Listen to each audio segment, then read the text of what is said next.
always fun going around town with Nurit and Alex Martinez, award-winning realtors out of the DC marketplace. But if you're like me and you want to know how do I accomplish my American dream of homeownership, specifically in an area like DC, well, we got to pin these guys down and learn a little bit about the actual real estate market. So good to have you guys again. Thanks for joining.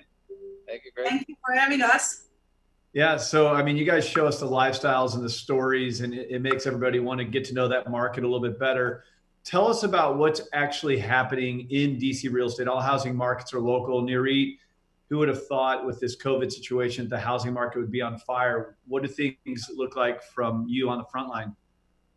So it's interesting because sometimes everything falls together and makes an explosive market.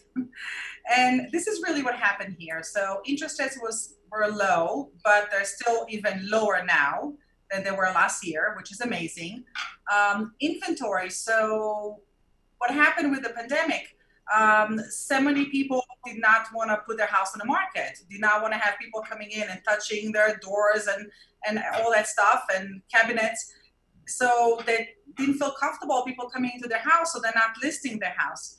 So elderly are not ready to move because they're afraid to get out of their house.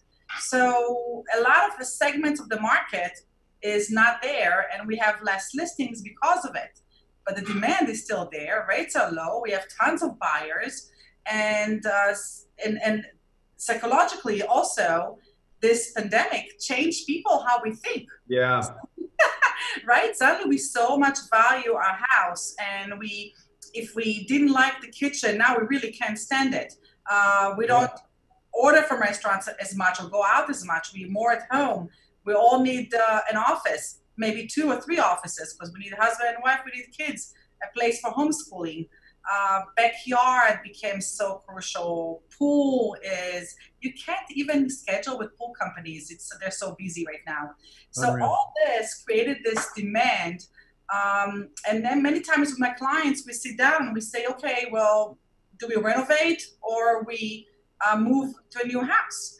And it's a really, really good question, because you can spend $200,000, do an addition, and get the money out of your pocket and do that. So if it's the right house, the right location, you love where you are, you love the neighborhood, the streets, sure, maybe. But sometimes you may be over improving. Sometimes it's better to pay $200,000 more in sell price over 30 years at that low interest rate and just move to a better situation. Yeah, I feel like it's crazy the flurry of activity this pandemic has created when you weave in low interest rates, which, let's be clear, are a byproduct of the pandemic. That fear in the market has flooded money into bonds that causes bond prices to move up and their yields to move down. We're talking about mortgage rates like in the 2s. I mean, it's insane. So if you're looking at renovating versus buying that new home, it'd be one thing if you were talking about a 5, 6, 7, 8%, but when you're talking about a 2.5%, and you equate that to a payment, I mean, just it's insane. I don't think anyone would have ever predicted. Well, of course, nobody would have predicted COVID, but the response in real estate is, to me, is just absolutely incredible. So, Alex, let me ask you: we're going into the 4th quarter. We got holidays. We got an election. How does that stuff impact? I know you don't have a crystal ball, but give us your best guess here.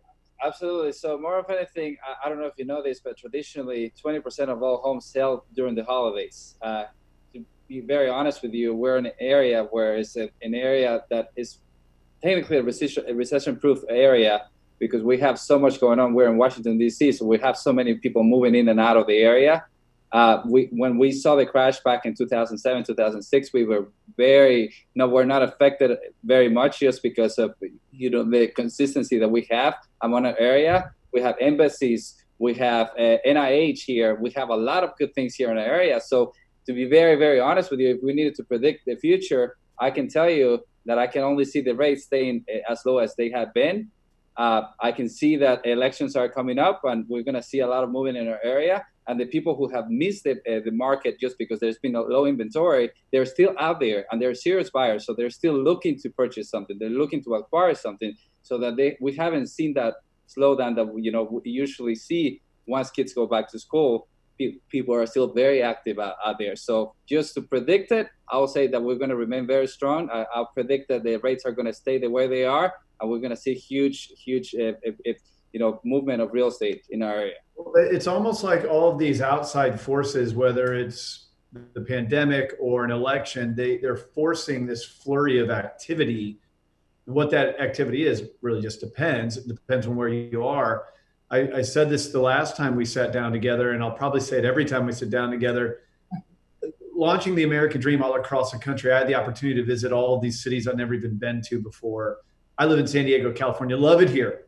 But if there's a city that I would move to, there's a couple. Washington, D.C. would be one of them because it's such a great area. So no matter what those outside forces are, you have this fundamental this place. It's great for families. It's great for move up buyers. You have your luxury markets. I know you guys sell a lot of luxury real estate as well. And let me ask you that about Nurit. Are you seeing a different result in the higher price points, or is it pretty similar there as well? Yeah, pretty similar. So if ever higher price range market or higher upper brackets have been strongest than ever, actually. People are willing to spend that kind of money and able to jump to that price range because of the rates. Yeah. So it's a better, easier, closer for them to get to that goal right now. Let me talk to the other side of the equation here with sellers. So you're in this market now, you're getting multiple offers. How do we approach our list price? How do we approach marketing it? What do you need to do to market it? So I guess I'd just say, what would be your advice to sellers right now? Let's start with you, Nurit, again. So, this is a golden opportunity. We have captive audience. We have people at home that are inching and really wanted to find a new house, and they're available. They're online all day long. So marketing right now is key on how to reach out to the clients and internet and also nationwide, like through your show, for example, where we do that for nationwide. But having a strong online presence, and not just an online presence, but also TV commercials, also Google and through display ads and Facebook and FaceTime and all these things that we do that are very, very important because we got these clients available looking right now and we can approach them. We do geofencing marketing. We do to reach the specific clients in your area that are right now driving around and looking. So there's so many technologies for us to be able to use, and when we have the great videos, the great 3D tours and pictures and all that stuff, it's great that we have it. Now, how do we put it in front of your face as a buyer? That's really important. Very cool. Mm-hmm. Alex, what advice would you have to sellers? Everything we do, the marketing plan that we create for every listing is tailored to a specific sellers and to their needs and just to try to capture that audience. But a lot of the success has come with us, starting all this marketing before the property goes live on the market.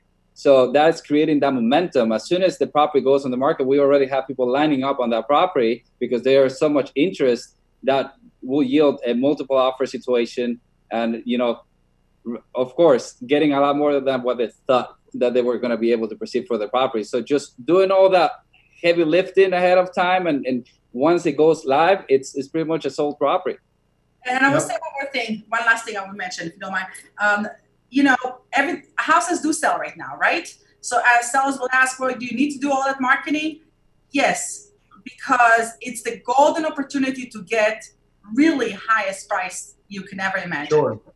So it's important. I this morning I heard of a friend of mine whose home is for sale here, median price, and he's got 30 offers. Some of them are above listing price. Some of them are cash buyers above listing price, which means that deal ain't falling through. There's no appraisal, financing issues. So of course you have to market it like that, because the difference between one offer and another might be a higher price, but it also might be that cash buyer or a more confident finance deal, which is so important. So great advice here today. I love when you guys sit down with us, you show us all around town, and you actually give us some advice to make rubber meet the road. And here's my thought. If you're having a challenge finding inventory, it's probably because Nurit and Alex's team have all the inventory. So just go to them. They probably got the homes on the market for you. Thanks, Alex and Nurit. Love having you on the show. Thank you for empowering the American dream of homeownership in DC. More of the show coming up next.